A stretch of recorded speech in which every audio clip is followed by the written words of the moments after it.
Hey guys, Sri Lanka Sammy. How's everyone doing? A rainy, cloudy day today. Look at that. First time in 2 months that it has been rainy during the daytime.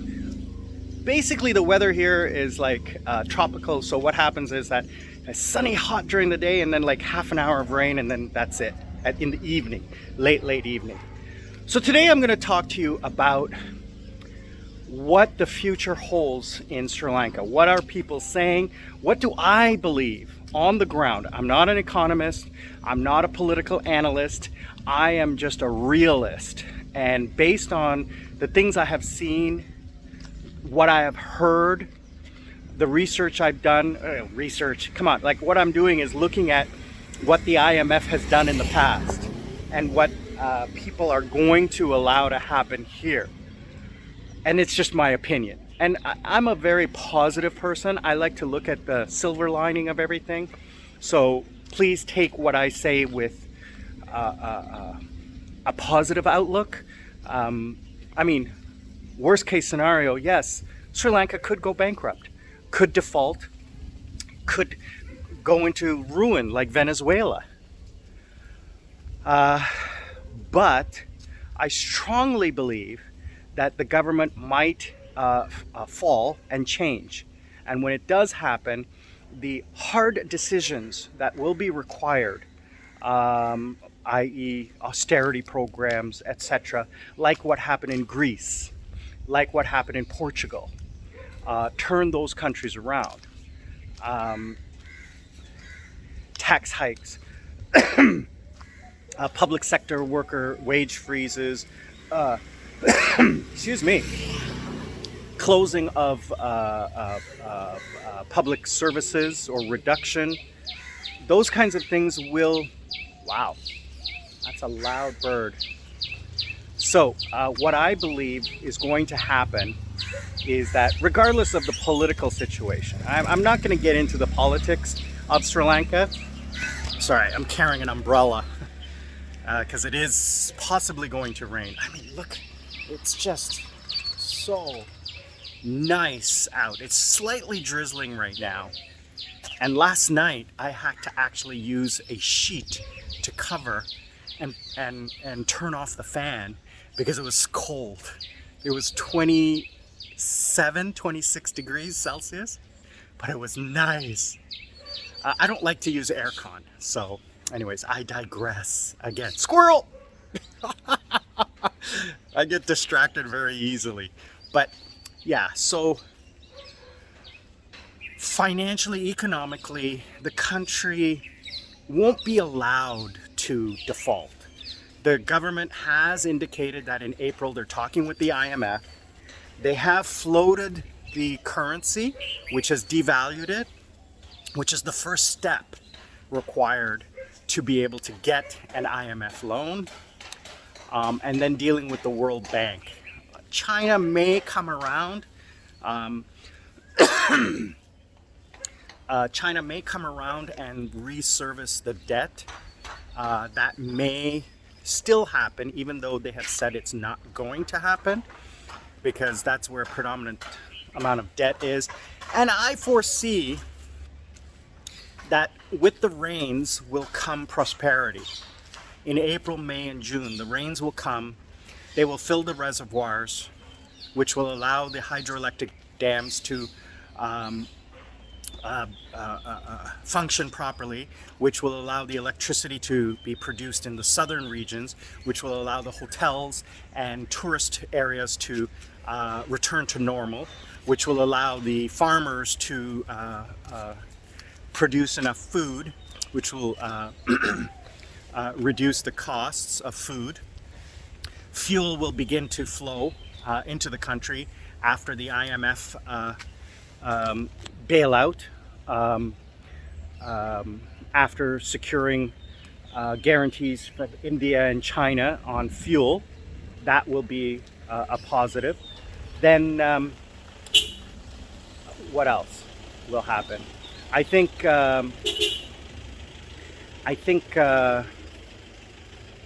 once that happens, August, September, October, the tourists will start coming back in droves because of the exchange rate.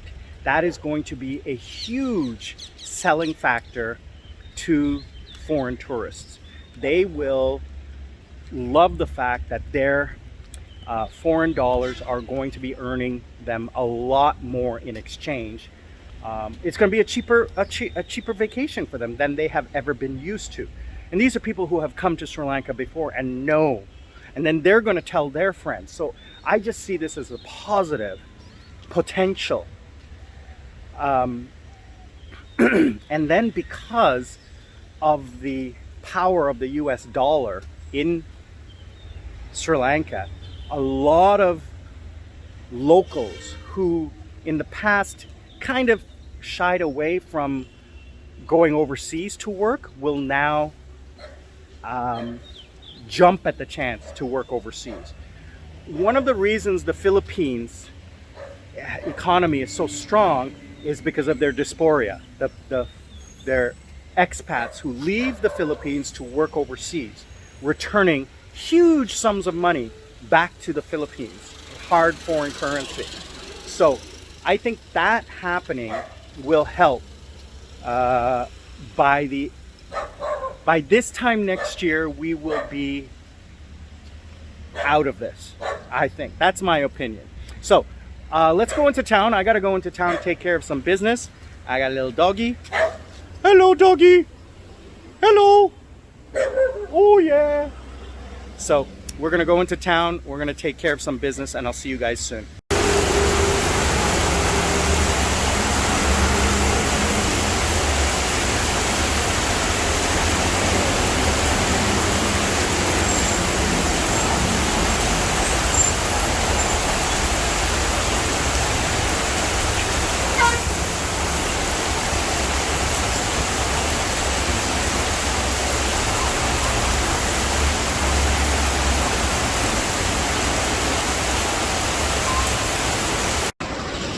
Hey guys, I'm back.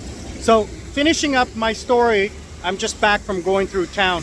It was way too noisy, too raining, as you just saw. It was a good couple hours of rain. I left home at 11 o'clock. It's now 2 o'clock. So it was pouring rain. Now it's settled back to drizzling. As you can see, it's a real busy day. People are out and about. So to finish up my story about what's going to happen in the future, life goes on. Yes, there is a little bit of hardship, but it's not stopping work. People go to work, they do their job. The ones who are suffering are the poorer people, or the ones who work in the service sector. So those are the people who are suffering. The economy is going to get worse for them, and then the trickle down. But non-service industries will continue. You have to go to the bank, you have to go to do this, do that. Those things are still operating. So today I just went and I did my shopping. I went to the bank and did some business. I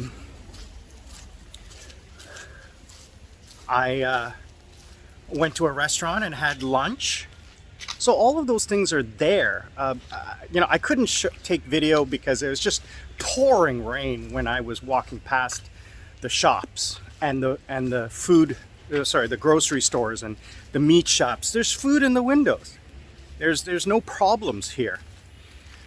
There are problems, but the media doesn't show everything. And my friends in South Korea can agree that the media is fear-mongering, especially when it comes to North Korea. The media reports that it's the end of the world, when in reality it's nothing.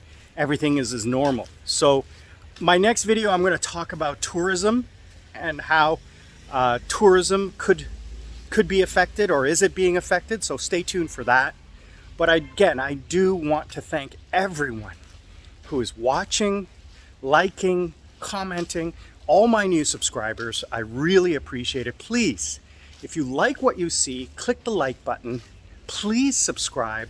This will really help my channel grow and the YouTube algorithm to promote me to other people and hopefully get my story out to more people. So thank you again. Please stay safe, stay happy, stay healthy. Itewan Sami, Sri Lanka Sami. Look at that, just beautiful. And the skies are blue over there. Is it blue? No, sorry. It looks blue, that's gray.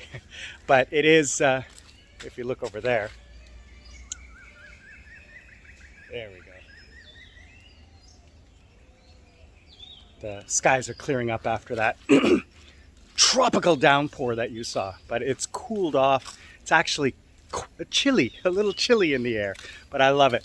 Stay safe, everyone. I'm out. Hey guys, Sri Lanka Sami here. I am out shopping, grocery shopping today, and I just wanted to show you how full the grocery stores are. Look at the rice, full. The meat counter, full. The fish counter, full. Vegetables and fruits,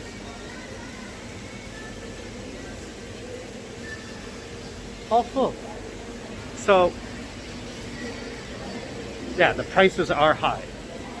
The prices are definitely high. And I'm gonna talk about right after this a infographic I have about all of the costs of